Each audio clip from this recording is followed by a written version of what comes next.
Hello friends, welcome to my YouTube channel special study for selection. हमारे अतीत class 6 NCERT के क्रम में यह चौथा अध्याय है। क्या बताती हैं हमें किताबें और कब्रें। अभी तक हमने मानव के विकास का शुरुआती पहर यानी पाषाण युग, उसके बाद हड़प्पा सभ्यता के बारे में पढ़ा है। अभी हम उसके आगे ही चलते हैं, जिसमें यह है कि दुनिया में प्राचीनतम ग्रंथों में से एक। अब कौन से ऐसे ग्रंथ हैं? जैसे वेद कितने हैं? 4। ऋग्वेद, सामवेद, यजुर्वेद, अथर्ववेद। सबसे पुराना वेद ऋग्वेद। इसकी रचना लगभग 3500 साल पहले हुई थी। ऋग्वेद में 1000 से ज़्यादा प्रार्थनाएं हैं, जिन्हें सूक्त कहते हैं। सूक्त का मतलब है जिसे अच्छी तरह से बोला गया है। विभिन्न देवी देवताओं की स्तुति में रचे गए हैं। 3 देवता बहुत महत्वपूर्ण हैं। कौन कौन से? अग्नि, इंद्र, सोम। बहुत इंपॉर्टेंट पॉइंट है ये। अग्नि आग के देवता हैं, इंद्र युद्ध के देवता हैं, सोम एक पौधा है जिससे खास पेय बनाया जाता है, इसे सोमरस कहते हैं। अब यहाँ से 2 चीज़ें समझ में आई कि अग्नि तो आग का देवता है, ये आज भी है, लेकिन इंद्र आज जो है बारिश का देवता है, तो लेकिन तब ये युद्ध का देवता हुआ करते थे। अब ये सोम एक पौधा है। नेक्स्ट है वैदिक प्रार्थनाओं में रचना ऋषियों ने की थी। आचार्य विद्यार्थियों को इन्हें अक्षरों, शब्दों और वाक्यों में बांटकर सस्वर पाठ द्वारा कंठस्थ करवाते थे। मतलब जो रचनाएं थीं उनको विद्यार्थियों को कंठस्थ करवाया जाता था। अधिकांश सूक्त के जो रचयिता सीखने सिखाने वाले पुरुष थे। कुछ प्रार्थनाओं की रचना महिलाओं ने की है। ऋग्वेद में भाषा प्राक संस्कृत है, यानी वैदिक संस्कृत कहलाती है। तुम स्कूल में जो अभी आज की संस्कृत है उससे कहीं अधिक भिन्न है, थोड़ी भिन्न है। संस्कृत और अन्य भाषाएं। संस्कृत भाषा जो है भारत और यूरोपीय भारत भाषा परिवार का हिस्सा है। भारत में कई भाषाएं हैं, जैसे असमिया, भारतीय, गुजराती, हिंदी, कश्मीरी, सिंधी। एशियाई भाषाएं जैसे फारसी और यूरोप की बहुत सी भाषाएं जैसे अंग्रेजी, फ्रांसीसी, जर्मन, यूनानी, इतालवी, स्पेनिश आदि इसी परिवार से जुड़ी हैं। एक भाषा परिवार इसलिए कहा जाता है क्योंकि आरंभ में कई शब्द ऐसे थे जो मात्र संस्कृत, माँ, हिंदी, मदर, अंग्रेजी शब्द एक तरह के हैं। उपमहाद्वीप में दूसरे भाषा परिवारों में भी बोली जाने वाली भाषाएं हैं। उदाहरण के लिए पूर्वोत्तर में तिब्बत वर्मा परिवार की भाषाएं बोली जाती हैं। तमिल, तेलुगु, कन्नड़, मलयालम द्रविड़ भाषा परिवार की भाषाएं हैं।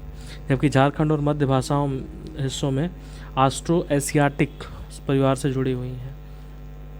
अब नेक्स्ट है ऋग्वेद का उच्चारण किया जाता था, श्रवण किया जाता था, न कि पढ़ा जाता था। मतलब ये लिखा हुआ नहीं था। रचना के कई सदियों बाद पहली बार लिखा गया। छापने का काम तो मुश्किल से 200 साल पहले हुआ। मतलब उससे पहले सिर्फ हस्तलेखन से था, उससे पहले वो श्रवण में था, और छापने का काम तो 200 साल पहले हुआ। इतिहासकार ऋग्वेद का अध्ययन कैसे करते हैं? इतिहासकार पुरातत्ववेत्ता की तरह ही अतीत के बारे में जानकारी इकट्ठी करते हैं, लेकिन भौतिक अवशेषों के अलावा लिखित स्रोतों का भी उपयोग करते हैं। अब ऋग्वेद का अध्ययन कैसे करते हैं? ऋग्वेद में कुछ सूक्त वार्तालाप के रूप में है। विश्वामित्र नामक ऋषि देवियों के रूप में पूजित 2 नदियों व्यास एवं सतलज के बीच संवाद एक ऐसे सूक्त का अंश है। अब जैसे ये जो पांडुलिपि है, ये ऋग्वेद का एक पन्ना है जिसमें भूर्ज वृक्ष की छाल पर लिखी गई है। कश्मीर में पाई गई थी। लगभग 150 वर्ष पहले ऋग्वेद की सबसे पहली बार छापने का काम इसका उपयोग किया गया था काम में। पांडुलिपि को देखकर अंग्रेजी अनुवाद तैयार किया हुआ था। यह पांडुलिपि पुणे के पुस्तकालय में संरक्षित है। विश्वामित्र और नदियाँ। विश्वामित्र कहते हैं, हे नदियाँ, अपने बछड़ों को चाटती हुई 2 दमकती गायों की तरह 2 फुर्तीली घोड़ों की चाल से पहाड़ों से नीचे आओ। इंद्र द्वारा दी हुई शक्ति तुमसे स्फूर्त, तुम रथों की गति से सागर की ओर बह रही हो। तुम जल से परिपूर्ण हो, एक दूसरे से मिल जाना चाहती हो। नदियाँ, जल से परिपूर्ण हम देवताओं के बनाए रास्ते पर चलती हैं। एक बार निकलने पर हमें रोका नहीं जा सकता। हे ऋषि, तुम हमसे प्रार्थना क्यों कर रहे हो? विश्वामित्र, हे बहनों। मतलब एक संवाद है, इसको आप आनंद ले सकते हैं इसको पढ़ के, कि मुझ गायक की प्रार्थना सुनो। मैं रथों और गाड़ियों सहित बहुत दूर आया हूँ। कृपा करके अपने जल को हमारे रथों और गाड़ियों की धुरियों के ऊपर न उठाओ ताकि आसानी से पार कर सकें। नदियाँ, हम तुम्हारी प्रार्थना सुनेंगे जिससे तुम सब सुरक्षित उस पार जा सको। तो यह एक प्रार्थना के रूप में एक वक्तव्य है जो आपस में बात करते हैं। फिर आगे है कि मवेशी, घोड़े और रथ। ऋग्वेद में मवेशी, बच्चे और घोड़ों की प्राप्ति के लिए अनेक प्रार्थनाएं की जाती थी। घोड़ों की लड़ाई में रथ खींचने का काम करते थे। इन लड़ाइयों में मवेशी जीत कर लाए जाते थे। लड़ाइयाँ वैसे ज़मीन के लिए भी लड़ी जाती थी तथा जहाँ अच्छे चारागाह होते थे या फिर जहाँ पे जौ अच्छे से उग जाती थी, जल्दी उगती थी, वहाँ पे फसलों को उपजाया जाता था। कुछ लड़ाइयाँ पानी के स्रोत और लोगों को बंदी बनाने के लिए भी लड़ी जाती थी। युद्ध में जीते गए धन का कुछ भाग जो सरदार होते थे वो रखते थे, कुछ हिस्सा पुरोहित रखते थे और कुछ आम लोगों में बांट दिया जाता था। कुछ धन यज्ञों में भेजा जाता था कि इनकी आहुति दी जाती थी और आहुति देवी देवताओं को दी जाती थी। घी, अनाज, कभी कभी जानवरों को भी दी जाती थी। पुरुष इन युद्धों में भाग लेते थे। स्थायी सेना नहीं होती थी। ये सब इम्पोर्टेंट पॉइंट्स हैं। लोग सभाओं में मिलते जुलते थे। युद्ध व शांति के विषय पर सलाह मशवरा करते थे। वहाँ ये ऐसे लोगों को अपना सरदार चुनते थे जो बहादुर एवं कुशल हो। नेक्स्ट है लोगों की विशेषता को बताने वाले शब्द। लोगों का वर्गीकरण काम, भाषा, परिवार व समुदाय, निवास स्थान या सांस्कृतिक परंपरा के आधार पर किया जाता रहा है। ऋग्वेद में लोगों की विशेषता बताने के लिए कुछ शब्दों को देखते हैं। ऐसे दो समूह जिनका वर्गीकरण काम के आधार पर किया गया है। पुरोहित, जिन्हें कभी कभी ब्राह्मण कहते हैं, तरह तरह के यज्ञ अनुष्ठान कराते थे। दूसरे को होते थे राजा। राजा वैसे नहीं होते थे जिनके बारे में बाद में पढ़े जाएंगे। ये ना तो बड़ी राजधानियों में महलों में रहते थे, ना इनके पास सेना थी, ना ही ये कर वसूलते थे। प्रायः राजा की मृत्यु के बाद उनका बेटा अपने आप ही शासक नहीं बन पाता था। जनता पूरे समुदाय के लिए दो शब्दों का इस्तेमाल होता था। एक था जन, जिसका प्रयोग हिंदी तथा अन्य भाषाओं में आज भी होता है। दूसरा था विश। विश का मतलब जिससे कि वैश्य शब्द निकला है। इसके बारे में आगे पढ़ेंगे।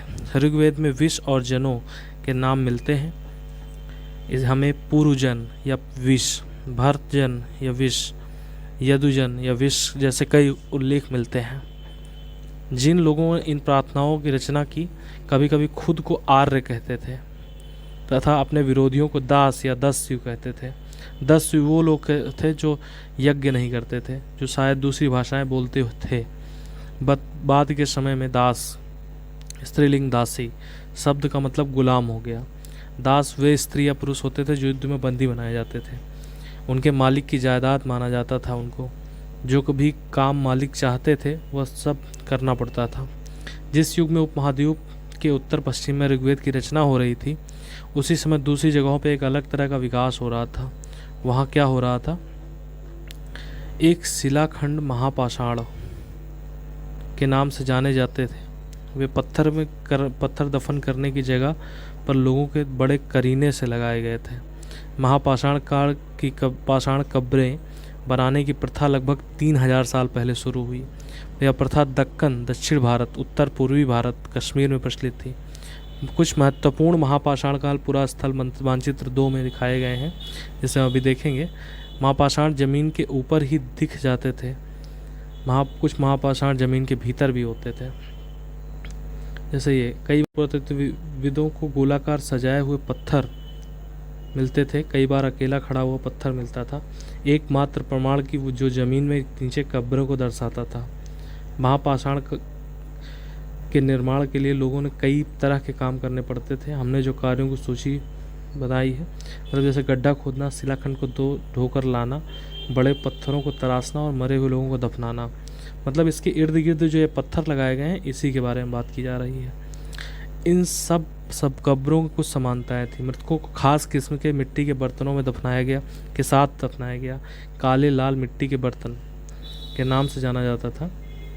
साथ ही मिले हैं लोहे के औजार, हथियार, घोड़े के कंकाल, सामान, पत्थर, लोहे के गहने, ये सारी चीज़ें प्राप्त हुई हैं। अब लोगों की सामाजिक असमानताओं के बारे में यदि हम मानते हैं कि कंकाल के साथ साथ पाई गई चीज़ों में मरे हुए व्यक्तियों की ही रही होंगी। कभी कभी एक कब्र की तुलना दूसरी कब्र से ज़्यादा चीज़ें मिली हैं। यहाँ एक व्यक्ति ब्रह्मगिरी को खोजें। यहाँ एक व्यक्ति की कब्र में 33 सोने के मनके और शंख पाए गए। दूसरे कंकालों के पास सिर्फ कुछ मिट्टी के बर्तन पाए गए। यह दफनाए गए लोगों की सामाजिक स्थिति में भिन्नता को दर्शाता है। कुछ लोग अमीर थे, कुछ लोग गरीब, कुछ लोग सरदार थे, कुछ दूसरे उनके अनुयायी। क्या कुछ कब्रगाहें खास परिवारों के लिए थीं? कभी कभी पाषाणों में एक से अधिक कंकाल मिले हैं। वे दर्शाते हैं कि शायद एक ही परिवार के लोगों को एक ही स्थान पर अलग अलग समय में दफनाया गया है। बाद में मरने वाले लोगों को पोर्ट होल के रास्ते कब्रों में लाकर दफनाया जाता था। ऐसे स्थान पर गोलाकार लगाए गए पत्थरों या चट्टान चिन्हों का काम करते थे। यहाँ लोग आवश्यकता अनुसार शवों को दोबारा दफनाने आते थे। इनाम गांव एक जगह का नाम है जहाँ एक विशिष्ट कब्र मिली है। इनाम गांव भीमा नदी की सहायक नदी घोड़ के किनारे एक जगह है जहाँ 3600 से 2700 साल पहले लोग रहते थे। यहाँ वयस्क लोगों के प्रायः गड्ढे में सीधा लेटाकर दफनाया जाता था। उनका सिर उत्तर की ओर और कई बार घर के अंदर ही दफनाया जाता था। ऐसे बर्तन जिनमें शायद खाना पानी हो दफनाए जाने के पास रखे शव के पास रखे मिले हैं। एक आदमी 5 कमरों के मकान के आंगन में चारों ओर चार पैरों वाले मिट्टी के एक बड़े संदूक में दफनाया गया था। बस्ती के बीच में बसा था। यह घर गांव के सबसे बड़े घरों में से एक था। इस घर में एक अनाज का गोदाम भी था। शव के पैर मुड़े हुए थे। अब आगे है कि क्या बताते हैं हमें कंकालों का अध्ययन। अब छोटे आकार के जो आधार पर एक बच्चे के कंकाल को आसानी से पहचाना जाता है। ठीक है, बच्ची के कंकाल के बीच कोई खास फर्क नहीं होता।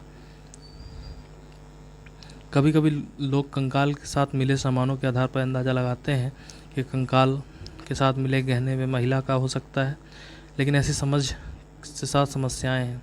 पुरुष भी आभूषण पहना करते थे। कंकाल का लिंग की पहचान बेहतर तरीका हस्त स्त्रियों की जांच। चूँकि महिलाएं बच्चों को जन्म देती थीं तो उनका कटी प्रदेश से ज़्यादा बड़ा होता, पूल्हा पुरुषों से ज़्यादा बड़ा होता था।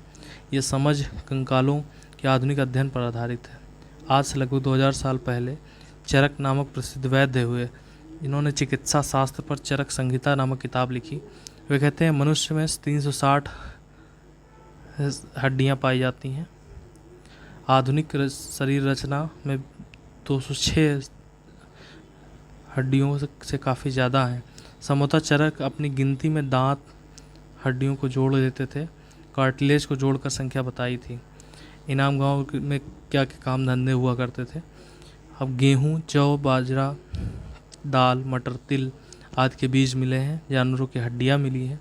कई हड्डियों को काटने के निशान का इसे अंदाज़ा लगा सकते हैं कि उन्हें खाया जाता था। गाय, बैल, भैंस, बकरी, भेड़, कुत्ता, घोड़ा, गधा, सुअर, सांभर, चितकबरा, हिरण, कृष्ण मृग, खरहा, नेवला, चिड़िया, खड़ियाल, कछुआ, केकड़ा, मछली की हड्डियाँ पाई गई हैं। ऐसे साक्ष्य मिले हैं कि बेर और आंवला, जामुन, खजूर और अन्य रस भरी एकत्र की जाती थी जिसे खाते थे लोग। अब एक अन्यत्र जो पार्ट रहता है वहाँ पे है कि लगभग 3500 साल पहले हम यहाँ लेखन का कला का सबसे पुराने उदाहरण पाते हैं चीन में। यहाँ जानवरों की हड्डियों पर लिखा गया था। भविष्यवाणी करने वाली हड्डियाँ कहा जाता था क्योंकि यह मान्यता थी कि वह भविष्य बताती हैं। राजा लोग लिपिकारों से इस हड्डियों के सवाल लिखवाते थे। क्या वह युद्ध जीतेंगे? क्या फसल अच्छी होगी? क्या उनके पुत्र होंगे? फिर उन्हीं हड्डियों को आग में डाल दिया जाता था। इनमें से गर्मी से चटक कर दरारें पड़ जाती थीं। भविष्यवक्ता इन दरारों को बड़े ध्यान से देखकर भविष्यवाणी करते थे। जैसा कि तुम सोच रहे हो, ये भविष्यवक्ता कभी कभी गलती भी करते थे। ये राजा शहरों में महल बनाकर रहते थे। यह बेशुमार दौलत एकत्र कर रखे थे। बड़े बड़े नक्काशी किए हुए कांसे के बर्तन शामिल हैं, लेकिन वे लोहे का इस्तेमाल करना नहीं जानते थे। कौन? चाइनीज़। यहाँ से सारे पॉइंट्स ख़त्म हुए। अब इसमें कुछ तिथियों के बारे में वर्णन है कि वेदों की रचना का प्रारंभ 3500 साल पहले, महापाषाणों की शुरुआत 3000 साल पहले, इनाम गांव में कृषक निवास करते थे 3600 से 2700 साल पहले, और चरक ने 2000 साल पहले एक चरक संहिता लिखी थी। तो इसमें आज के लिए इतना ही। ये चैप्टर ख़त्म हुआ। अगले चैप्टर के साथ हम फिर मिलेंगे। धन्यवाद।